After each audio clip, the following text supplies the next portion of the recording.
তো ফরেজ মাল পক্ষ থেকে সবাইকে জানাই আন্তরিক শুভেচ্ছা এবং স্বাগতম। তো আজকে দেখবো এই সপ্তাহে মার্কেট কি হতে পারে বা মার্কেট কোথায় যেতে পারে এবং কোথায় স্টপ লস ব্যবহার করলে আপনাদের লসের পরিমাণটা অনেক কম হতে পারে। তো আপনি যদি নতুন হয়ে থাকেন তাহলে অবশ্যই ফরেজ মালের চ্যানেলটি সাবস্ক্রাইব করবেন এবং টেলিগ্রাম চ্যানেলে জয়েন করতে ভুলবেন না, কারণ টেলিগ্রামে অলওয়েজ মার্কেটের আপডেট দেওয়া হয়। তো চলুন তাহলে বেশি বকবক না করে শুরু করা যাক অ্যানালাইসিসটি। তো এখানে দেখুন গত ঠিক 4 দিন আগে একটি ক্যান্ডেল মার্কেট ওপেনিং এর দিকে একদম মার্কেট ডাউনের দিকে চলে আসছে। এটা কিন্তু বিশাল বড় একটা ফল্ট হয়েছে মার্কেট। তো এটি কি কারণে হয়েছে সেটি বলি। আমি এসএলটিপি অবশ্যই দিয়ে দেবো, ভিডিওটি একদম মনোযোগ সহকারে সম্পূর্ণ দেখুন। তো মূল যে বিষয়টা ছিল সেটি হচ্ছে 25 তারিখে স্বর্ণের গোল্ডের বাজার বড় ধরনের পতনের কারণ হিসেবে আন্তর্জাতিক আর্থিক ও অর্থনৈতিক পরিবর্তনগুলোর প্রাধান্য পাচ্ছে। মার্কিন ডলার শক্তিশালী হওয়া এবং মার্কিন কেন্দ্রীয় ব্যাংকের ফেডারেল রিজার্ভ সুদের হার বাড়ানোর ইঙ্গিত স্বর্ণের মূল চাপ সৃষ্টি করেছে। মানে স্বর্ণের যে দামটা আছে এই দামের মূল চাপটা সৃষ্টি হয়েছে ফেডারেল ব্যাংকের যে সুদের হারটা বাড়িয়েছে এটার কারণে। সুদের হার বাড়লে বিনিয়োগকারীর ঝুঁকিপূর্ণ হতে পারে স্বর্ণের উপরে, মানে স্বর্ণ ছেড়ে দিয়ে সবাই সুদের উপরে আয়ের দিকে ঝুঁকে পড়ে, আর স্বর্ণের চাহিদা তখনই কমে গিয়েছে। পাশাপাশি আন্তর্জাতিক অস্থিরতা যেমন শ্রম অধিকার, সরবরাহ শৃঙ্খলা এবং বৈদেশিক মুদ্রার বিনিময় হারেরও প্রভাব পড়েছে। স্থানীয় বাজারেও এটার বেশ কিছু প্রভাব পড়েছে। তো এই সুদের হার বাড়ার কারণে গোল্ড মার্কেট ডাউন হয়েছে, মার্কেট পড়ে গিয়েছে। তো এটি আরেকটু হয়তো ডাউন হবে, দেন যত ডাউনই হোক না কেন অ্যাভারেজে মার্কেট কিন্তু আপের দিকে যাবে। আর সেটি আমি এখন বোঝাবো কিভাবে মার্কেট আপের দিকে যাবে। তো এখন এখান থেকেও আরও ডাউনের দিকে যাবে।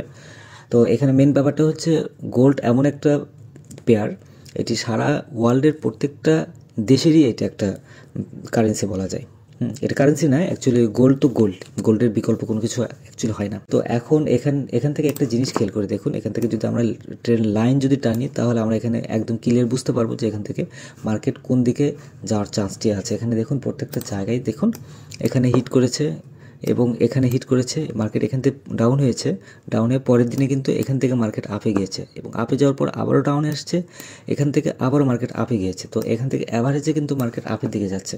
তো এখন যে পজিশনটা আছে এই পজিশন থেকে মার্কেট ডাউনের দিকে আসবে, কিন্তু ডাউনে আসলেও খুব বেশি যে ডাউনে আসবে এমন না, এখান থেকে আবারও মার্কেট আপে যাওয়ার চান্সটা কিন্তু আছে। তো এখন এই সপ্তাহে অ্যাকচুয়ালি কী হবে সেটি মূল বিষয়। তো আমি এখানে অলরেডি লাইন টেনে রেখেছি, এই লাইন অনুযায়ী হয়তো যাবে।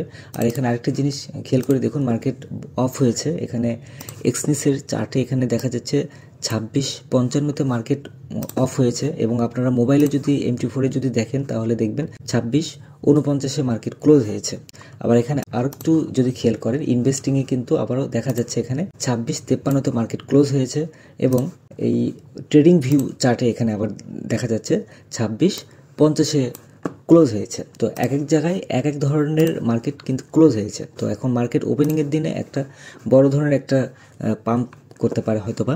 তো এটি কোন দিকে করবে এটা এই মুহূর্তে বলা যাচ্ছে না, তবে অবশ্যই স্টপ লস এবং টেক প্রফিটটা সবাই বসিয়ে দিয়ে রাখবেন। এবং গত দিনে আমি যে সিগন্যালটি আমি আপনাদের সাথে শেয়ার করেছি সেটা অলরেডি কিন্তু টেক প্রফিটে হিট করেছে এখন পর্যন্ত, এবং একটি সিগন্যাল হয়তো নেগেটিভে গিয়েছে কিন্তু সেটা স্টপ লস খুব একটা বেশি হিট করেনি, কারণ ওইটা প্রফিটে যাওয়ার পরে দেন স্টপ লসে হিট করেছে। কিন্তু যারা আমি এর আগেও বলেছি যে প্রফিটে যাওয়ার পরে এসএলটি আপনারা সবাই টেনে দিয়ে রাখবেন, কারণ এসএলটি টেনে দিয়ে রাখলে দেন দেখা যাবে যে আপনাদের যে লাভের পরিমাণটা হয়তো বেশি হবে না, বাট লস হবে না আপনাদের। তো সেই অনুযায়ী অনেক ট্রেডাররাই করেছে, তারা প্রফিট হয়তো কিছু নিয়ে মার্কেট থেকে বের হয়ে চলে আসছে। আচ্ছা, এখন এখানে দেখুন যে এই সপ্তাহে মার্কেট কি হবে। মূলত হচ্ছে উপরে একটা রেজিস্ট্যান্স ছিল, এখানে স্ট্রং একটা রেজিস্ট্যান্স ছিল, সেই রেজিস্ট্যান্সটা ভাঙার কিন্তু অনেকবার চেষ্টা করেছে। এখানে দেখুন এই রেজিস্ট্যান্সটা অনেকবার কিন্তু চেষ্টা করেছে, এই একটাবার চেষ্টা করেছে, এখানে একটা চেষ্টা করেছে, এখানে আবার করেছে, এখান থেকে আবার এইগুলো কিন্তু প্রত্যেকটাই কিন্তু চেষ্টা করেছে এবং এখানে অনেকবার কিন্তু চেষ্টা করেছে রেজিস্ট্যান্সটা ভাঙার, বাট ভাঙতে পারেনি, যার কারণে মার্কেট উপর থেকে নিচের দিকে চলে আসছে এবং এটি আরেকটু নিচের দিকে আসবে হয়তো, দেন এখান থেকে হয়তো মার্কেট উপরের দিকে চলে যেতে পারে। বাট সর্বনিম্ন আমি মনে করছি এই সপ্তাহে সর্বনিম্ন মার্কেট হয়তো আসতে পারে এখানে, যদি এইটা যদি ক্রস করে, যদি ভাঙে, সেই ক্ষেত্রে কিন্তু এখান থেকে মার্কেট একদম ডাউনে এসে 26:1 পর্যন্ত হয়তো মার্কেট আসতে পারে। আর যদি 26:1 এটাকে যদি মানে পার করে এটা যদি ভাঙে তাহলে মার্কেট একদম নিচে পড়ে যাবে, এটা একদম 2500-র কাছাকাছি মার্কেট চলে যেতে পারে, কারণ এখানে একটা স্ট্রং একটা সাপোর্ট আছে এই 2600-তে। এই 2600-তে ভাঙলে একটু পরিস্থিতি আলাদা হবে, আর সেটা আমি অবশ্যই টেলিগ্রাম চ্যানেলে আপনাদের সাথে শেয়ার করব। যারা টেলিগ্রামে জয়েন নাই তারা অবশ্যই টেলিগ্রামে জয়েন করতে পারেন। আর এখানে আমাদের এই সপ্তাহে আমরা যেটা করব যে আমরা কোন কোন পজিশনটাতে আমরা এন্ট্রি নেব, আমরা বাই এন্ট্রি নেব অথবা সেল এন্ট্রি নেব। বাই এবং সেল এন্ট্রির ক্ষেত্রে আমরা কোন পজিশনে এন্ট্রি নেব সেটা আমি টেক প্রফিটটা আমি দেবো না, বাট এন্ট্রি পয়েন্টটা আমি আপনাদেরকে আমি বুঝিয়ে দিই। তো সেল এন্ট্রি হবে এখানে এসএলটা বুঝিয়ে দিই, সরি আমি এসএলটা বুঝিয়ে দিই, এসএলটা কোন পজিশনটাতে হবে। তো একটা এসএল আপনারা দিতে পারেন, এসএল পজিশন হবে এখানে 26-42 এসএল হবে। এটা বাই এন্ট্রির ক্ষেত্রে, এটা বাই এন্ট্রির ক্ষেত্রে। আর একটা এসএল হবে 26-30, আর একটা এসএল হবে। এই এসএলগুলো আমি এর আগেও আমি আপনাদের সাথে শেয়ার করেছি, এসএলগুলো কোন কোন পজিশনে আপনারা এসএলগুলো ব্যবহার করবেন। আচ্ছা, এখানে 2600 ফুল 2600 এসএল হবে, এই টোটাল 4টা এসএল। তো এখন আপনারা এই এন্ট্রিগুলো কোন কোন পজিশনটাতে নেবেন।